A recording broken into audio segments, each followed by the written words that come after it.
The power and precision of a dual boiler with an intuitive, easy-to-use interface, a compact machine with prosumer-grade components and modern functionality from a legendary Italian manufacturer. Hey coffee lovers, Mark here from Latte Love with the all-new Classic GT, the first ever true dual boiler espresso machine from Gaggia. I gotta tell you, this is a really exciting achievement for the brand. It's a best value dual boiler that doesn't skimp on features or build quality. 100% made in Italy, the GT does everything you could possibly want it to. It's got two PID regulated boilers, time of day turn on programming, super fast heat up, externally adjustable brew pressure, and some seriously consistent extraction temperatures. It also has super unique low flow pre-infusion capabilities, manually set the timing for soft active wetting of the puck at 3 grams per second, as well as a soak time for full saturation. Beyond that, it has a 3-year warranty and US-based tech support from our experts, should you ever need it. You're definitely going to want to stick around to see this one. You know, for decades, the original Classic has been the definitive best value in entry-level espresso machines, with tens of thousands of users worldwide and a lively online community of enthusiasts. Whether you're a Classic lover ready to level up or you're just looking for the best value dual boiler espresso machine around, the GT here, yeah, it's the real deal. Coming up, we'll have a full breakdown of what the GT is truly capable of. I'll go in depth on that unique manual pre-infusion, share performance testing results for heat up time, brew temperature accuracy, and multi-shot stability using real-world in-puck measurements, and we'll cover milk frothing. Plus, channel favorite Todd, my good buddy, is going to join me as we take a look at the internal build of the GT, plus all the accessories and equipment you'll find in the boxes, as well as a few extras I'd recommend picking up. Before we dive in, a quick plug for the channel. You know, we put out a lot of great content, from in-depth product reviews like this one to helpful educational content, weekly live streams on coffee and espresso, and community posts. If you want to make sure you don't miss a moment, you should really subscribe and enable those notifications. I sure would appreciate it if you did, and I think you will too. All right, let's get to it.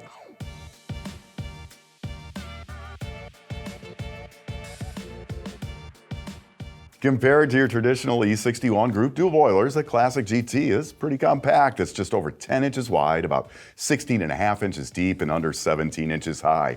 Wrapped in a thick, single-piece stainless steel housing, it's really solid. A removable 2-liter water reservoir gives you ample water for consistent brewing.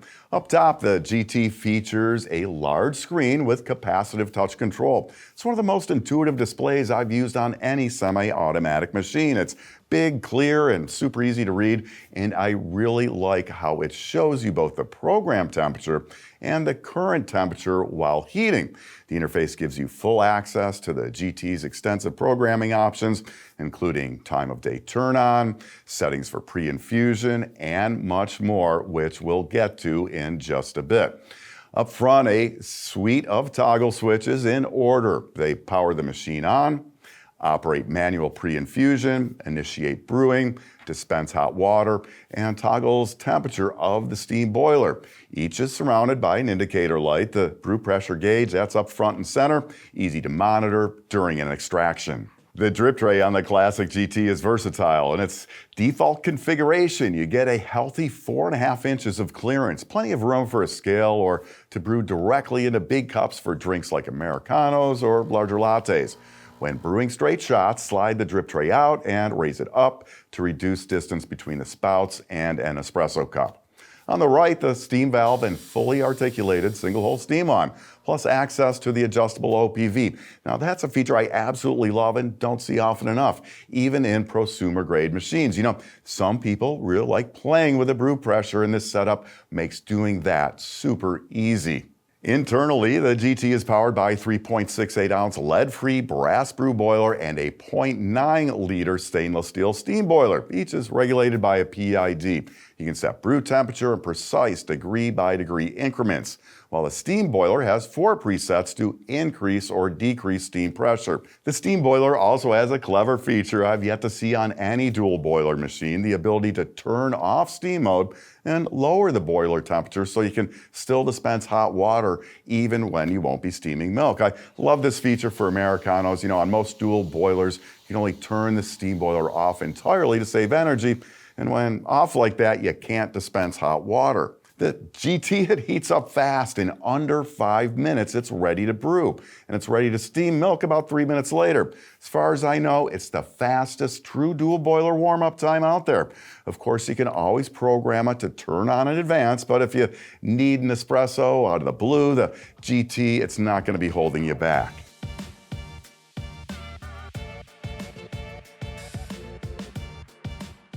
Programming is accessed via the large upward-facing display. Symbols there are clear and intuitive. Navigation simple. The main display shows the current brew boiler temperature setting and current boiler temperature when it's heating.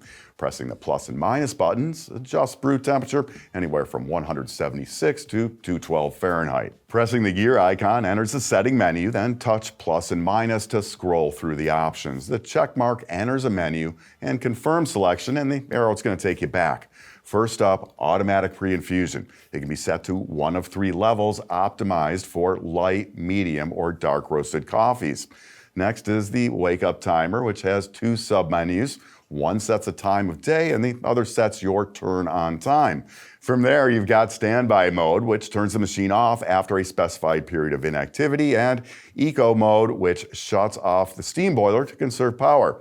Lastly, you've got menus for button sound toggling, temperature unit selection, and the steam boiler temperature, which is settable to 248, 257, 266, or 275, depending on how much steam pressure you want. If you won't be steaming, turn off the steam toggle, and the boiler runs at 235 degrees so you can still get hot water out, but at a lower temperature.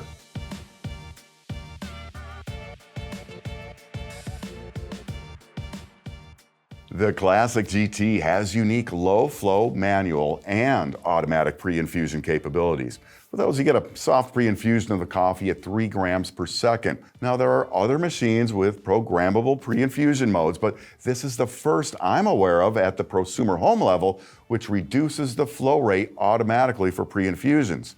Others just turn the pump on at full pressure. On the GT, the low flow can fully saturate a coffee puck prior to full pressure brewing. For manual pre-infusion, press and hold the pre-infusion toggle and the pump starts the low flow. In the display, a timer starts for this stage. Maximum infusion time is 20 seconds. When you release the toggle, a separate timer starts for the soak phase, which continues until you press the brew switch for a maximum of 15 seconds. When you press the brew switch, both those timers remain and a third shot clock starts for the extraction timing. Automatic pre-infusion uses the light, medium, or dark preset as selected in the settings. You choose by the roast level of your coffee. To use them, press the pre-infusion toggle briefly.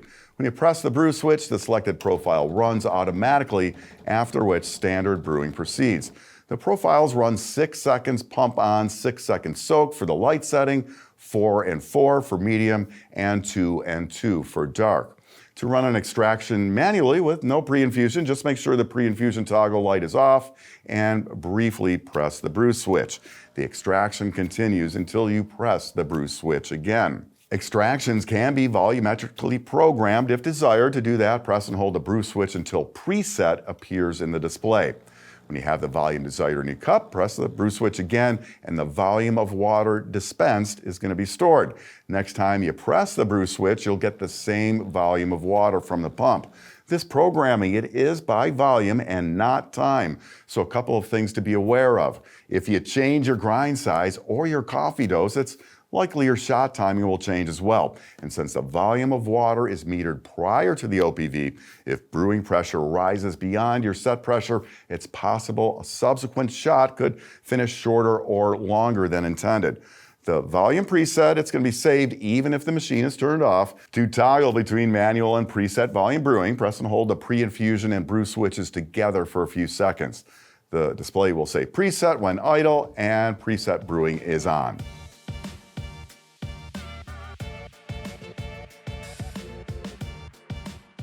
Coming up, detailed results for brew temperature testing using in-puck temperatures during a series of actual extractions. We'll find out how accurate they are to PID settings and how quickly you can pull extractions back to back and maintain consistent temps.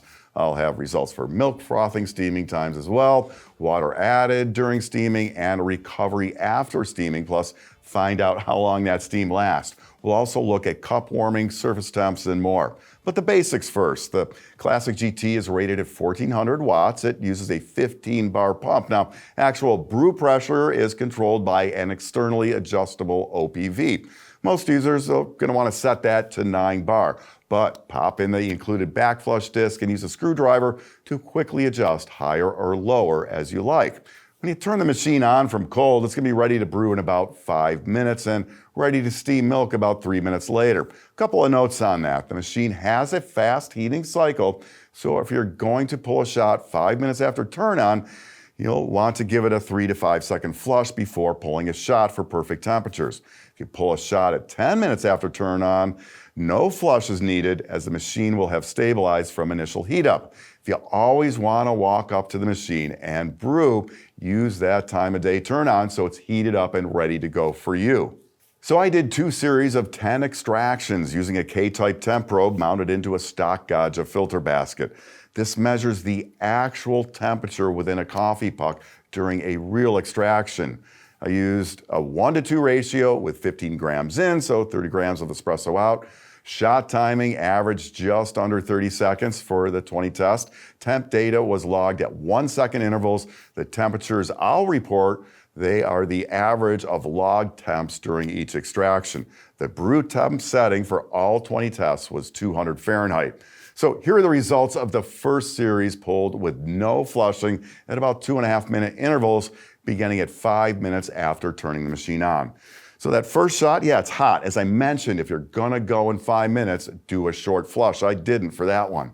After that, 5 shots in a row with all but one of them within a degree of the 200 set brew temp. Honestly, this is remarkable performance for a series of shots at 2.5 minute intervals. On the last 4 shots, temps, they did drop a bit as I tested the thermal reserve of the brass boiler and group head, but that pace of use is highly unlikely for this type of machine. For the second set of 10, I turned the machine on 20 minutes before use, what you might do if using the automatic time of day turn on.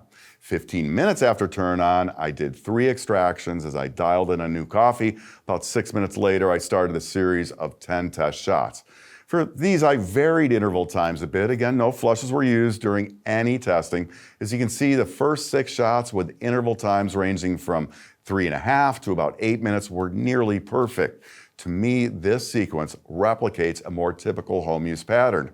I shortened the intervals for the last 4 tests to about 2 minutes. Here, those temps dropped a bit, but I have to say, pulling shots at an interval of 2 minutes from the end of one to the start of the next after already doing 6 in a row is way outside a normal use case scenario. Bottom line, in my testing, the Classic GT is capable of 6 near-perfect brew temp shots back-to-back with no flushing needed at intervals as low as 2.5 minutes. Now, I've reported the interval times and average temps here. If you'd like to see the full second-by-second results and uninterrupted video of the test, there's going to be a link for those down in this video's description. To measure steaming performance, I use our standard test that's based on the SCA method, timing how long it takes to froth 5 ounces of fridge temp milk to higher than 140 Fahrenheit, which is 60 degrees Celsius. Did the test 4 times and also measured how much water by weight was added during steaming. The average time for steaming across 4 tests was right around 20 seconds, and water added by weight was about 13 grams. That's an increase of about 9%. Both of those are excellent results, with steaming times just a few seconds longer than some of the best performing prosumer level machines, and water added of below 10% is as good or better than well-regarded machines I've tested. The GT steam is powerful and dry. When doing the steam testing, I was going to look at recovery times, that is how long the machine takes to get back to full steaming power, but it honestly really wasn't necessary. Recovery is essentially instant with that large steam boiler. Just for fun, I opened up a steam valve and let it rip and rip for 5 continuous minutes. There was no observable change in steam power. The boiler even added some water a couple times during the 5 minutes with no visible change in steam velocity. It's looking like you could pretty much steam indefinitely with no loss of performance on the GT. You know, I do like the single hole steam tip. People have preferences on hole counts, of course, but for me, the single hole tip allows you to easily find an angle that introduces a vigorous roll and produces a fine latte art quality microfoam. Cup warming surface is very warm, so if you like a hot cup, the GT has the numbers for you. It reaches near 140 degrees, that's 60 degrees Celsius at an ambient temp of 70 Fahrenheit.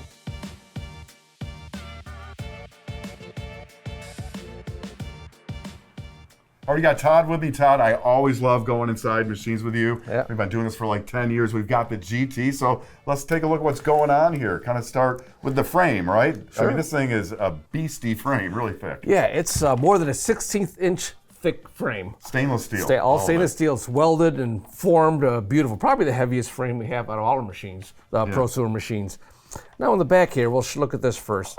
This hooks up to your water reservoir. The water comes down into this T, goes through the flow meter, then into the pump for the brewing. So that leads right to the brew boiler. The other part of the T leads over here to the pump here for the steam boiler, for filling that. So it's 2 separate pumps. Up on top here, here's your steam boiler. I want to show you a few of the things here. Now here's your probe for your fill. This controls the water level in the steam boiler. Over here, we have a brass fitting. I'm going to flip this around so you can see it better. This brass fitting, there's the water goes 3 different places. One is the steam here, comes out from your vacuum leaf valve, down into the tube, the blow-off tube, into the drip tray. This one here is for your safety valve. If it ever overheats, it blows the steam out of there into the safe, down the tube into the drip tray. And this one leads over to your steam valve. We like seeing this setup up here where any internal moisture is going to be vented outside of the machine. Exactly. Keeps all the connections good and safe. Mm-hmm. Now on top of the machine, we have your temperature probe there. Mm-hmm. Now these are the wires for your heating element. This is a prototype, so these will be covered up with the plastic fittings when the new machines arrive. Okay. Yep. Down the side of the boiler here, you'll have 2 high limits. And now down here is a probe for your hot water setting. Right, because you can turn down the steam boiler if you're not going to do steaming really, and have it run at a lower temperature. Yeah, and that's the temperature probe for that one. Yeah, better for Americanos. Yeah. So the top temperature probe is for when you're at full steam pressure. Right. Mm-hmm. And then up top, we're taking the hot water off here. Now there's a tube that goes down to the bottom of the boiler, right? Correct. Yep. For that. Yeah, which is nice also. If you ever want to drain the boiler, there was a way you can do that. It'll suck all the water right out of here. Really and easy. You can drain your boiler. Mm-hmm. We'll talk about the brew boiler in that respect in a moment. Yep. The valve, the steam valve over there, right? Okay, yeah, the steam valve. Another custom part by Gaggia. You notice I like to put the G on there. Yeah. So that's a casting made just for them. It's a really nice steam valve. It's a sprung valve, very easy to service. You just pull this cotter pin out here. You can take this apart, replace the seals, the spring, lube it up. Yeah. So we really like this valve, and it works really nice. Beautiful. Okay. Up front here, we have the brew boiler, all solid brass, very similar to the ones used in the Gaggia Classic. Mm-hmm. So the main difference on this one is that it has a fitting on top here, mm-hmm. and that leads to this capillary tube, which leads to your brew pressure gauge, which is right in front of the machine. So you're getting the brew pressure right in the boiler. Okay, yeah, very, very close to brewing, right? Mm-hmm. A lot of times that's way back by a pump in a machine. Exactly, and you have a temperature probe right in here for your the temperatures in your brew boiler. That's for the PID system. Mm-hmm. Now over here, here's a solenoid valve for your hot water dispensing, which it comes from this tube, which leads to a drip tube that goes all the way down to the bottom of the steam boiler. Mm-hmm. And then over here, down there, you have your 3-way solenoid valve, and that's for relieving the water pressure off the coffee puck when you're done brewing. So you get those dry pucks. Mm-hmm. All right. Another really cool feature about the Gaggia Classic is you can actually drain the brew boiler just by removing the shower holding plate.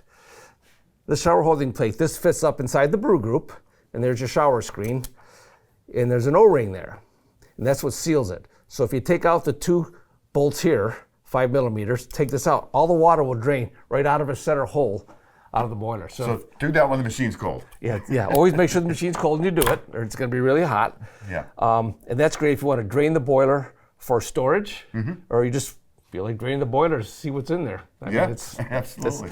It's easy to do. And then over here we got some, so we took a quick look here at the component carrying all the toggle switches, the brew pressure gauge, we got the electronics over here. Yeah, there's a control board. And then in the back of this is your capacitive sensor for your water reservoir. So the reservoir slides on the other side here? Water reservoir slides in here. When the water hits there, or it'll sense the water and let the machine know that it can operate. All right. Now over here you got a really nice steam wand, as you can see.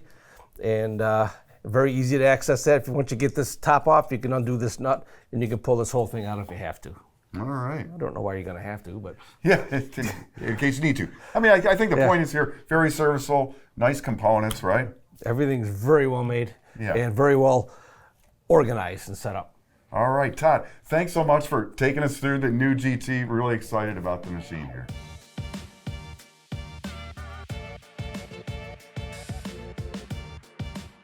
Out of the box, the Classic GT comes with 11-gram single and 18-gram double-shot filter baskets, as well as a backflush disc and a nice Gaggia logo stainless steel tamper with a real wood handle. For maintenance, Gaggia recommends backflushing once a month, depending on your use level, so pick up a product like Ernex Cafesa or some of their Coffee Clean tablets. Both those products can be used for cleaning portafilters and filter baskets as well. Preventing lime scale is very important in all dual boiler machines. Use only water that's been softened to reduce calcium. For that, we recommend products from BWT Water and More, including in-reservoir and pitcher-based options. Use those as directed and you'll have the mineral level needed for good flavor, removal of chlorination, and no scale deposits. Of course, great espresso starts with quality whole beans, ground fresh. The Gaggia MDF 55 is an espresso-focused 55 millimeter flat burr grinder, which pairs well with a GT. High-end brewing of specialty-grade single-origin coffees is enhanced with the GT's precision brew temp control and pre-infusion capabilities. A single-dose grinder like Chiato's 64 millimeter E6C Chameleon will help you take full advantage of the GT's advanced features. And that's the grinder I used for all my testing. For whole bean coffees, check out our locally roasted single origin beans and more traditional Italian style blends as well. For consistent brewing, you're going to want an espresso scale. The Varia Accu series are excellent choices with mini, standard, and pro models to cover those doing just espresso right on up to those using multiple brew methods. To dress up your setup, get naked with a bottomless portafilter available in a variety of custom wood options. You know, naked shots are not only beautiful, but help improve your technique. And if you don't already have them, don't forget accessories like a frothing pitcher and knockbox.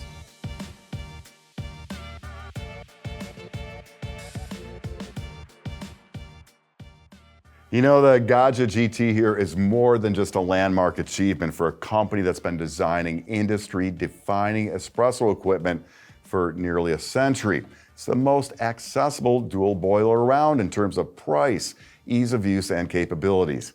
The extensive feature set includes a time-of-day turn-on, quick heat-up, low-flow manual and automatic pre-infusion modes, super accurate brew temps, excellent steaming performance, and the list goes on. You know, just last week, I got a call from the daughter of an old friend. She and her husband were longtime users of the original single boiler Classic and looking for advice on an upgrade to a dual boiler. They wanted temperature precision and, of course, a simpler workflow with simultaneous brewing and steaming, and they had a specific budget limitation. At the time, I was just finishing up a week of pre-release testing of the GT. There were a couple of dual boiler options, just a little over their budget I could have recommended, but I was really impressed with my test results and the GT's difference-making features. It's got more going on for it than other dual boilers, and the GT was well within their budget. You know, I advise them to hang tight because in just a few weeks, the GT would be available, and it really does check all the boxes for them and really for anyone ready to dip their toes into the prosumer pool. From where I'm standing, the GT here, it's a home run. Gaggia has absolutely succeeded in making their mark on the dual boiler landscape. As always, if you have questions on the Gaggia Classic GT or anything coffee and espresso related, use those comments and I'd be happy to get you a detailed answer. Thanks for watching. I'm Mark, and if you love coffee and espresso as much as I do, be sure to subscribe to the channel and enable those notifications so you don't miss out on more of the best on everything coffee, brought to you by Whole Latte Love.